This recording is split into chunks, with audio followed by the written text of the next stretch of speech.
YouTube world, welcome back to the channel. Thanks once again for tuning in. I'm Dusty. You guessed it, this is the Shred Academy. Heyo! Quick interjection, guys. We are editing this video right now as you're watching it, right? So we realized that there's so much info, we're gonna break this one down into a two-parter. You're watching part one right now. We'll get part two uploaded tomorrow morning, so make sure you turn on your notifications. All right, back to the content. I have made countless videos on how to correctly pilot your bike off the lip of the jump to gain the maximum air with the maximum control so that you can land safely and head on to the next feature and progress as safely as possible. But what I haven't talked to you about is bike setup and how that can affect how successful you are off the face of a jump. So that's what we're going to do today. We're going to talk about how your bike setup can negatively impact you and positively impact you, and small adjustments you can make to set yourself up for success. Now, the first thing that we're going to talk about, tire pressure.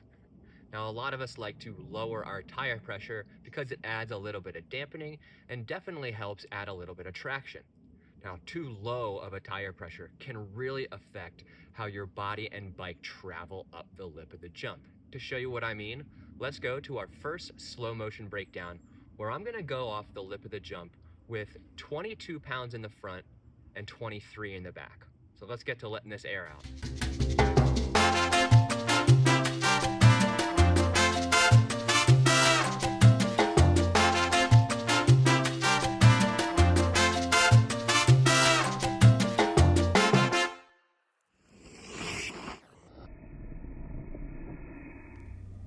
The invention of tubeless tires has basically given us an unlimited combination of tire pressures. So how do we choose a tire pressure that is going to enhance our ability to jump? So the first thing to touch on when we talk about tire pressure is going to be rolling speed.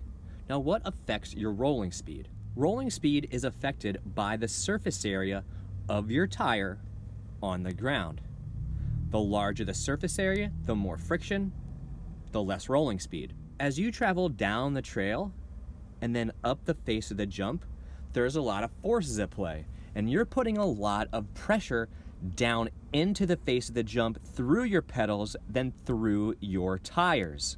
As you're putting pressure down on a tire that has low pressure, it's gonna push down and essentially get wider, which increases the surface area of your tire, which slows you down going up the lip of the jump. Now, if we think of lips of jumps as hills, what happens when you go up a hill? You slow down. So you wouldn't want to have a tire pressure that's going to aid you in slowing down as it goes up the hill, like low tire pressure does. But we can increase our bike's ability to carry speed up the transition of the jump by decreasing its surface area, by increasing our tire pressure. Here you can see that my tire, as it goes through the transition, is buckling a lot less and keeping its minimal surface area that's touching the ground itself. So as it goes through the transition of the jump and I start to apply pressure to the pedals, which then transfers into the tire itself, it can continue transferring energy up the ramp of the jump without losing speed by increasing its surface area, and more or less kind of becoming a flat spot that you're rolling on.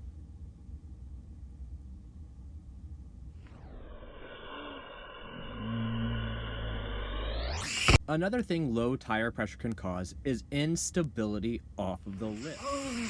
And what do I mean by that? So if you come into the face of the jump and you have a low tire pressure and you start to push into the face of the jump, notice even right here. Notice how the tire is starting to buckle and you can almost see it folding right here. Now this is a different view, same clip. I've got the other camera right there. As I travel off of this lip, you're gonna see my front tire start to turn right there. And now my body starts to shift, and notice the bike underneath of me starts to wobble. I'm making all these kind of adjustments. I'm doing this because my bike started to shift underneath of me as I was jumping or exploding off of the lip. When you're exploding off of the lip, you need this rear tire to be stable so it's not going to roll or fold underneath of you, causing your body weight to shift when you're not wanting it to. As I continue to travel through the air, I'm just trying to hold on. Notice I'm not able to roll the bike. As I touch down for the landing, my rear tire touches down first. It was a head slapper.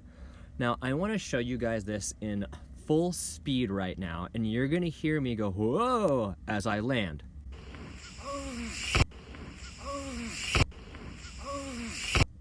But again, by adding tire pressure, we can not only increase our rolling speed, but we can increase our stability going off the lip of the jump, allowing us to have more control in the air, which allows us more control upon landing. Look at my tires as I go up the face of the jump and start to put pressure down into the pedals, which then transfers pressure down into the tire, and mostly the rear tire. As I travel up the lip and put all my faith in this rear tire, I can have confidence that it's not going to roll to the one side or the other as I'm putting all my weight down into it to explode off of it at the edge of the jump. That's going to completely add to our control off the face of the jump. You're going to be able to explode with confidence, pick the bike up, roll it forward, and then guide that front wheel down towards the landing, land confidently, and on to the next feature. All right, from that slow motion breakdown, we can tell that a tire with low pressure is going to increase our chance in feeling uneasy as that tire kind of rolls and twists underneath of us as it goes through the transition of the jump. Now, that unevenness and the amount of squish and kind of how your bike can feel like it just got slidey underneath of you is going to increase the steeper the lip you get to. The more transition there is, the more force there is going down into the lip, which means there's more chance that your tire is going to roll and you're going to feel not stable going off the lip of the jump. So what is the perfect tire pressure? The perfect tire pressure is going to vary per rider, but I will say that it's basically enough pressure that your tire doesn't roll as it goes through that transition. Now, once you hit that point, and as you add more tire pressure, you're gonna get more rolling speed and you will feel a little more solid going off the lip. But there is a point of diminishing returns where if you start putting 40 plus pounds in your tire, that's putting a lot of stress on your wheel as you're taking those impacts. So you're gonna put a lot more damage to twisting your wheel. Now as well, we're not all Sam Pilgrim and shouldn't be putting 60 PSI in our tires and just going and sending it. He is not human in a good way, but we're not him. So, I didn't mean that, but you know what I meant. But the right tire pressure can definitely help you succeed in taking off the lip. Well guys, that's gonna do it for our video on mountain bike setup for jumps. There are a few things you can do to make sure that you're setting yourself up for success. One, make sure you have adequate tire pressure. I'm not saying to overpressurize your tire, but low tire pressure can cause instability going up and off the face of a jump. If you enjoyed the content, please make sure to let me know in the comments. If you want to support the channel and see it survive, please become a Patreon. $5 a month equals 37 cents a day. Doesn't sound like a lot, but as it adds up with all of your support, it really helps me pay my bills, keep my van, so that I can keep making these videos and creating good quality content. If you really liked this video particularly, you can leave me a PayPal tip to get some gas. Use my PayPal link in the description, friends and family. Lastly, if you want to rep the Shred Academy on the street, we've got some merch. Again, a link in the description. Holidays are right around the corner. Make sure you look stylish. Now, if I don't see you until the next video, make sure to ride hard, ride safe. Be kind to everyone, not only on the trail, but off the trail. A smile in the grocery store goes a long way. But if I do see you on the trail, make sure to come say hello. I'd love to talk to you. I appreciate you watching the channel. But until that time comes, guys, rubber side down, take it easy.